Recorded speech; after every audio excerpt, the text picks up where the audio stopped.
এই জেনজি, এই স্যামড়া, ইরাম করতেছো কিসের জন্য? হ্যাঁ, ইরাম করলে চলবি?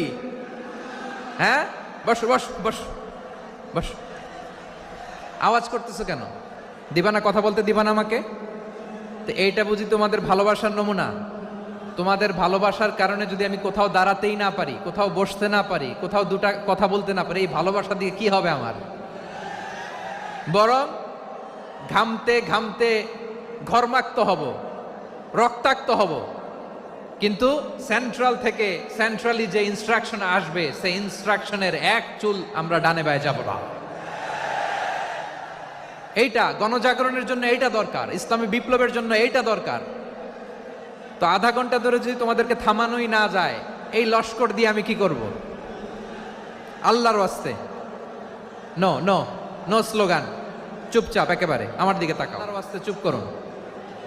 যশোরের ভাইয়েরা, আল্লাহর ওয়াস্তে চুপ করুন।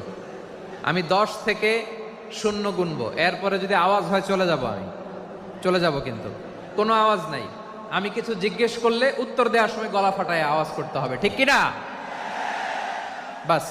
এই জেনজি, ক্ষমা করে দিও আমাকে, অনেক ধমক দিছি, বকা দিছি।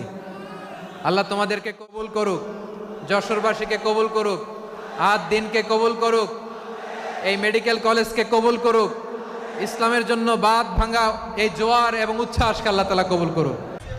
একটা নিঝুম নিস্তব্ধ পরিবেশ যদি দেয়া যেত, কথা বলতে পারতাম, লক্ষ লক্ষ কোটি কোটি মানুষ, সারা পৃথিবীর মানুষ এটা শুনতো, মানুষের মন মস্তিষ্ক চিন্তা মননে পরিবর্তন আসতো। কিন্তু ধাক্কাধাক্কি করে আসতে আসতে আমাদের মাইন্ড ডিস্টার্ব হয়ে যায়। কিছু বুলেট পয়েন্ট সাজিয়ে নিয়ে আসছে, যেটা বলবো এটা ব্রেন থেকে হারিয়ে যায়, আর মনে রাখতে পারি না। জান নিয়েই তো টানাটানি, আমি মনে রাখবো কি? জান নিয়ে টানাটানি।